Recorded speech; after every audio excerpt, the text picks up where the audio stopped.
Jesse. And so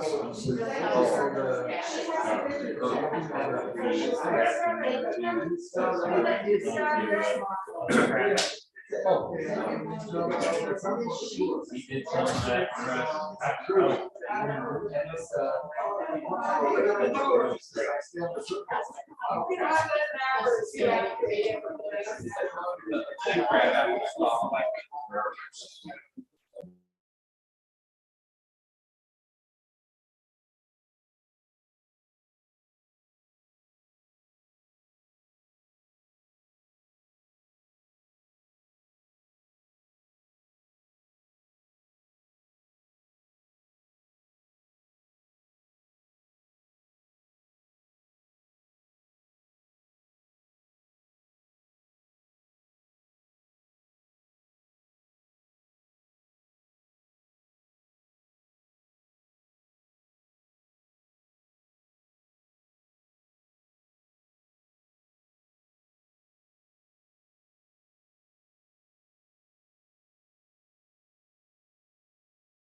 Good morning, everybody.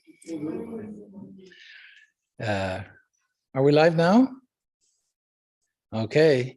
Good morning, the entire universe. Hope you're doing fine.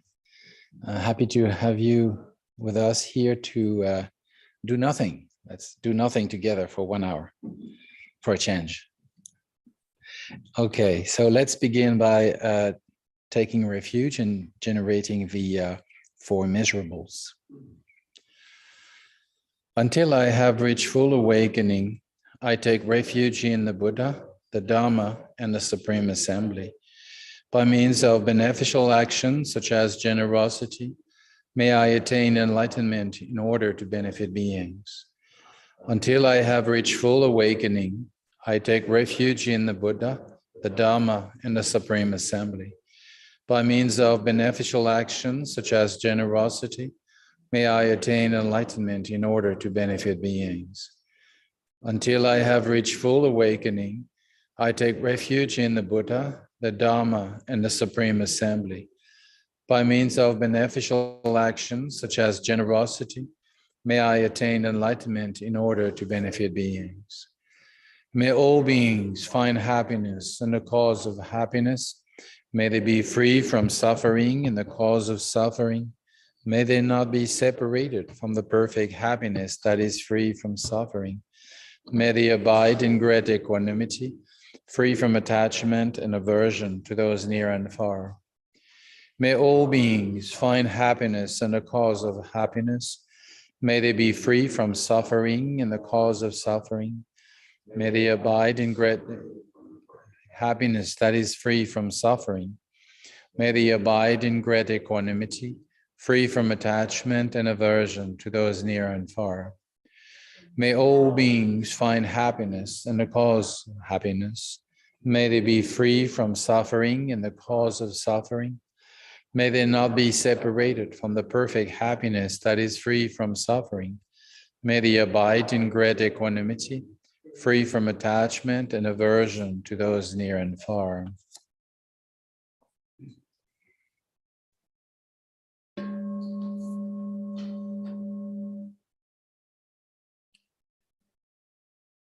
Let's take a little moment to make sure we're here.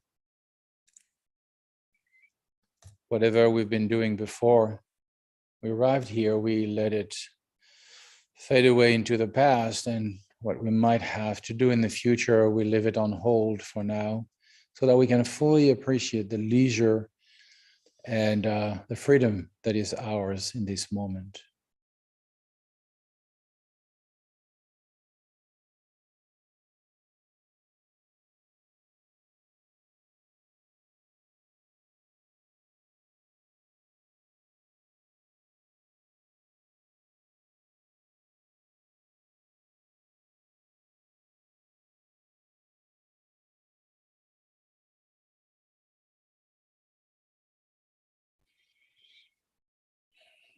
Now that we are here, we can notice what is.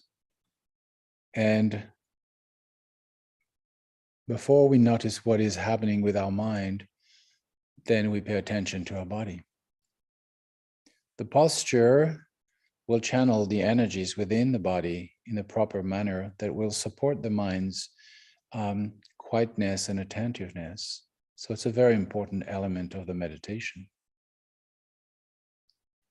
First thing we notice is the contact with the ground, whether we sit on a chair or we sit directly on the floor. There's a sense of stability that we can sense, feel with this contact, and maybe a sense of gratitude in our heart for this beautiful planet that gives us very generously wonderful support for our existence.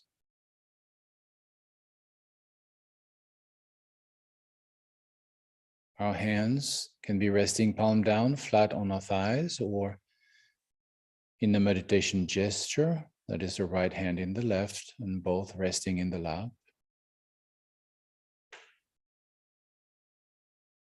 Our shoulders are slightly outstretched, and that helps our back to be straight, but without unnecessary tension. And as we find this balance in the posture, we notice maybe that there was tension around the abdomen, below the navel. And as we breathe in and out, we just let it drop. As we breathe out, we drop. And our spine is holding the posture together. And our belly can relax. And maybe we begin to sense the center of gravity of this posture, which is slightly below the navel.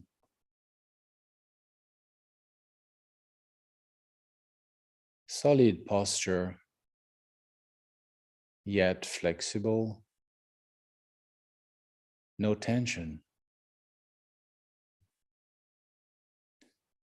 The chin is slightly tucked in to keep the head in line with the spine. The mouth is also relaxed, maybe in a half smile. And the tongue is lightly touching the palate.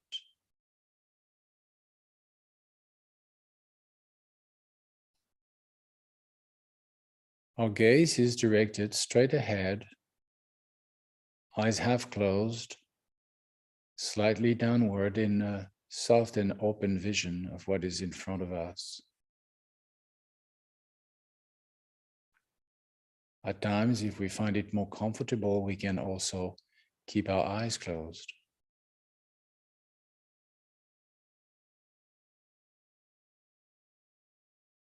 Breath comes and goes mostly through the nostrils. A natural flow that we don't need to alter. Just notice it. It could be also a good point of reference towards which we come back when we notice that we have been drifting away, following trains of thoughts regarding past or future, not minding the present.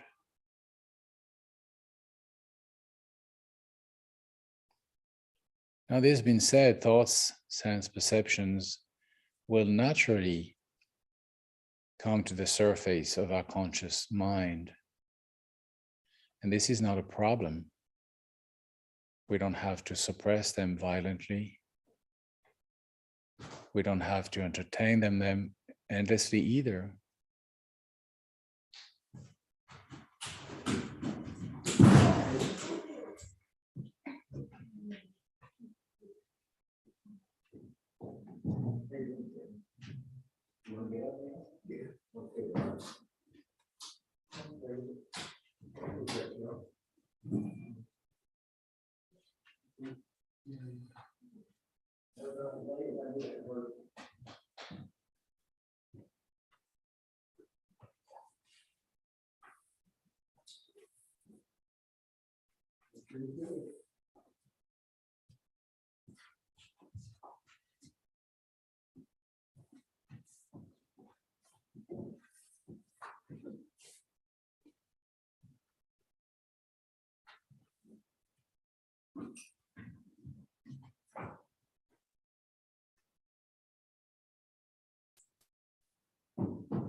All sorts of things happen. Sounds, form, ideas. And it's important to welcome them without pinning on them judgment or evaluation. This is good, this is bad. I should hide this, I should promote that. Just let them flow. Like if you're sitting by a beautiful day like today outside and you're looking at the sky and you can't help but noticing the clouds and maybe the sound of the wind in the branches, maybe the movement of the trees. And then at times we are sort of mesmerized by this movement and we just forget to relax in the open expanse of the blue sky. So all of this is just weather, and mind is the sky. Just let the weather come and go and relate to the mind and its open nature. Don't be puzzled by thoughts and don't be attached to stillness. Just really give your mind a break, let it be. And beyond all of this agitation that doesn't operate as agitation anymore, just weather, movement, there is a sense of openness and clarity that begins to dawn, a sense of precision and sharpness and a lightness, uncomplicated. And that's where we abide. In a natural way, we don't try to create the sky, right? We just notice it.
Stretch up, move a bit if you need.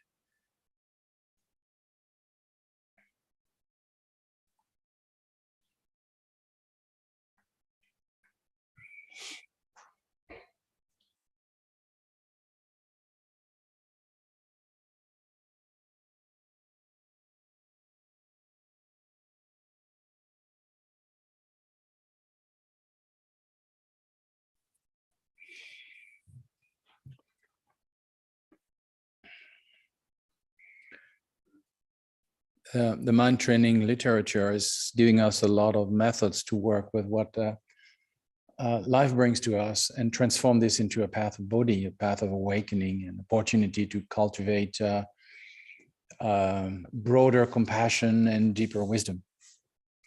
And in the text that we use really as a reference for practice here, the path to awakening, the 7th chapter is giving guidelines and sort of like advice on how to practice.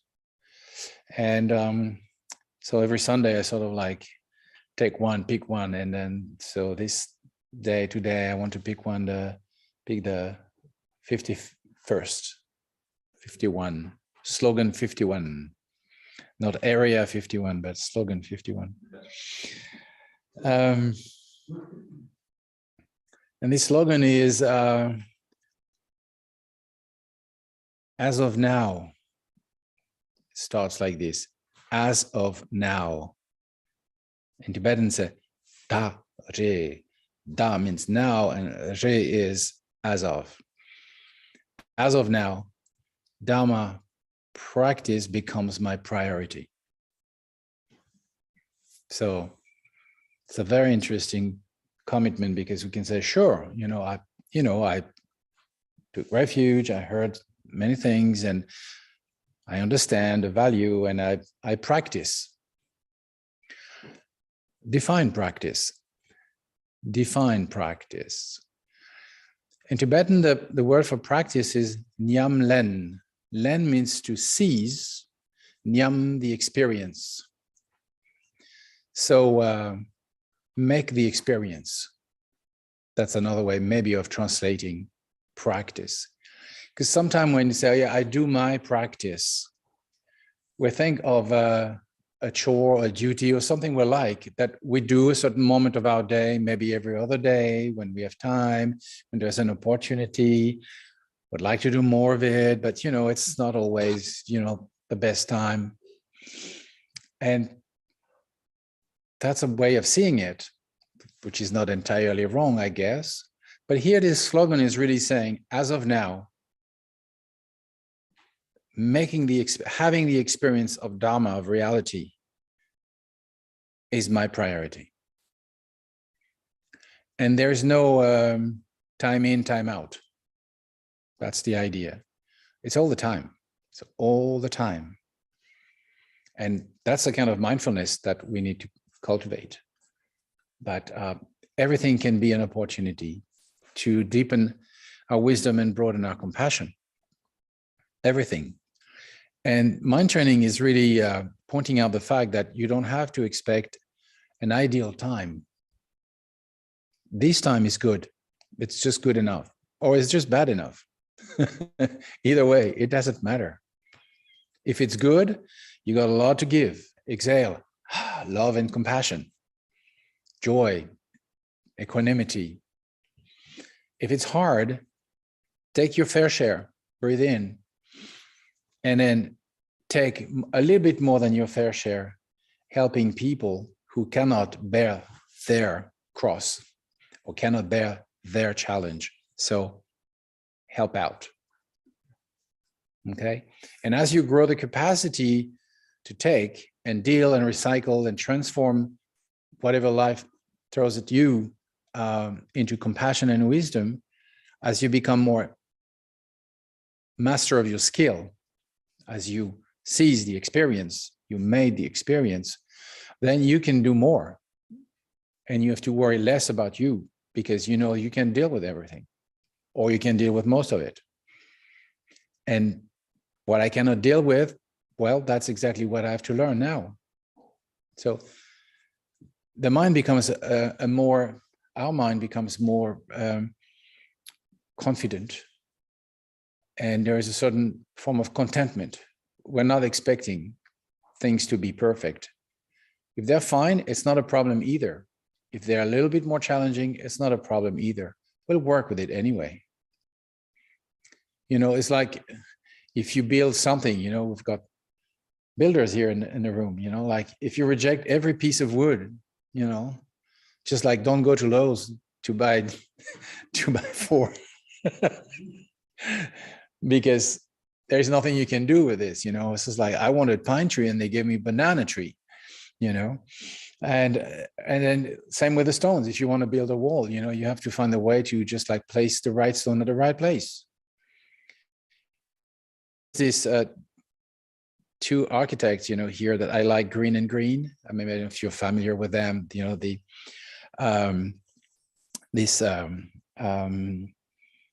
art and craft. Okay. And one of the Green brother was building his house in Carmel in California, but southern Monterey. And so he had his masons, and then they were working and building, and he gave them instruction on how the build should be, a retaining wall, how the wall should be built, and so on. And he had to go for 3 days. And then when he come back, and then he said, like, who put this stone here? And the guy said, like, well, I did it, you know. So it's like, take it down. Can't you hear the wall? It doesn't ring. It doesn't ring. Okay. So the guy just took the stone and put it somewhere else where it would ring. It's not that. It's just where you put it and how you put it. That's not about the stone. So life is the same thing for me. It's, you know, you can see some art over there, you know, even the master of doing art with funny pieces of wood. and then turning this into a Buddha. You know, whether it looks like a Buddha or it doesn't look like a Buddha, it doesn't matter, you know, but it's creating like poetry in a sense that you take something that exists but was not known or seen properly, you place it in a different light, and suddenly it's something else that is inspiring, enlightening, or just pleasing to the eye. So that's the slogan for me. From now on, that's what I'm going to do. And there's no bad days, there's no good days, there's no excuses. Every day, you take what you have and you enjoy it as an opportunity to cultivate deeper wisdom, broader compassion. And for that, we don't waste time. Because oftentimes when we say, like, I'm waiting for a good occasion so I can sit and practice, you know, like as if practicing was manufacturing something, laying an egg, you know, I need some straw and a chicken coop so I can lay my egg, you know, no. So sometimes I see it in myself. This is just a good way to procrastinate, you know, when as soon as I'm a Buddha, I will be a good person. You know, or as soon as everything is in order, I will do that thing. Never happens. There is not an ideal day. It's just a day, and you do the best out of it. And what you can't do, then you learn from it. And then next day you have another day, and then you build up. You build up. That's the seize, construct the experience. That's how you become a master of your skill, of your trade. So don't waste time. You know, I like to divide lifetime not in years but in days, and the average lifespan is 30,000 days. 30,000 days, and that includes all the time we sleep. You know, and okay, I see a lot of white hair around here, you know, so I think we've spent, like, let's say, be optimistic, a good 20,000 or maybe just half of it. And, you know, like, in a way, you don't want to waste this precious opportunity each day into a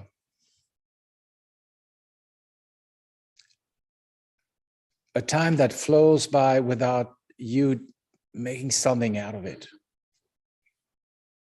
You know, you're an artist. The day is your canvas, or it's your wall, or it's your timber frame, or whatever, your bread, whatever you do. Carpe diem, use this day to make something out of it that would be good for you and good for others. So that's really the heart of this advice, you know. From now on, becoming a master of the realization of reality, cultivating, deepening wisdom and broadening compassion. It's going to be my full-time job. There is no unemployment there. It's a full-time job.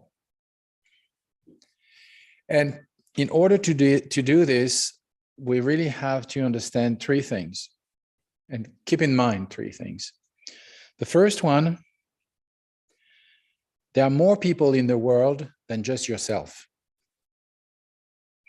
And some people have real problems. And just by the number, they are more important than just you. You is more important because you think it is as the center of everything, because this is from where the point from which you look at everything. So it sort of gives a sense, a false sense of importance. But if you just count by the number, there were more people out there than just me by the number. Therefore, just simply by the number, they deserve more attention and more time. So that's the first consideration, okay? The second consideration is that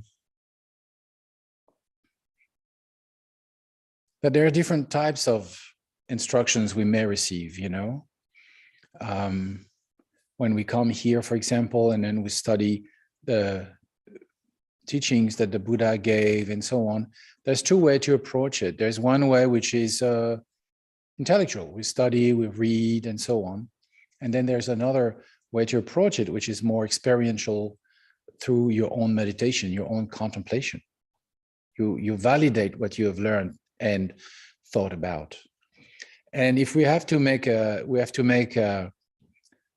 let's say, a choice between the two, it is more important to spend the time we have to experience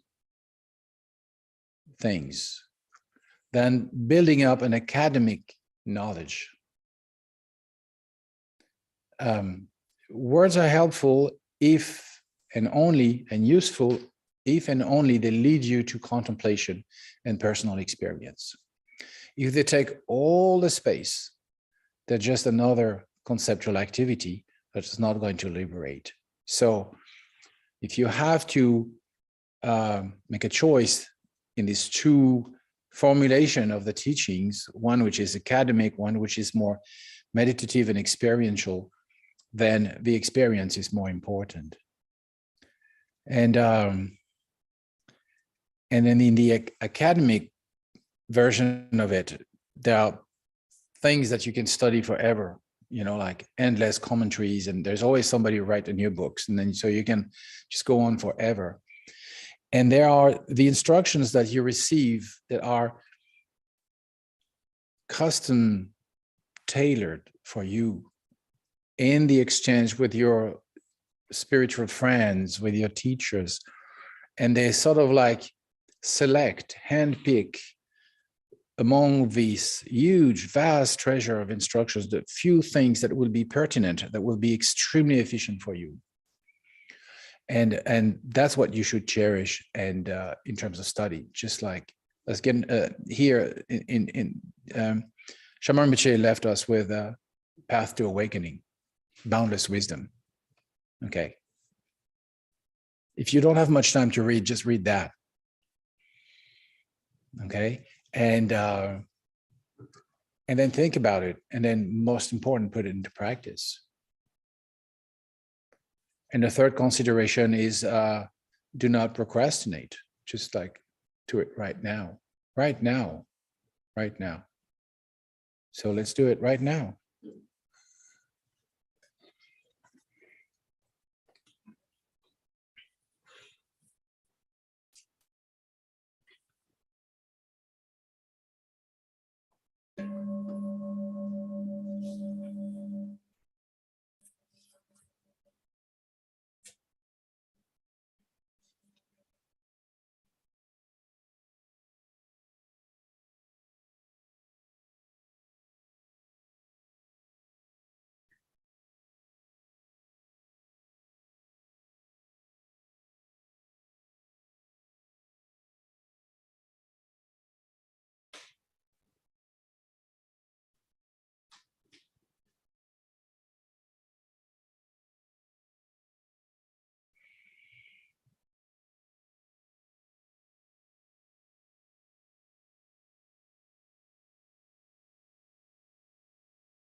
Through this merit, may I attain true omniscience. Then, having overcome all harmful, destructive forces, may I liberate sentient beings from the ocean of existence and its turbulent waves of birth, old age, sickness, and death. May the most precious mind of awakening that has not yet dawned now rise. Once arisen, may it never decline. May it continue to increase evermore.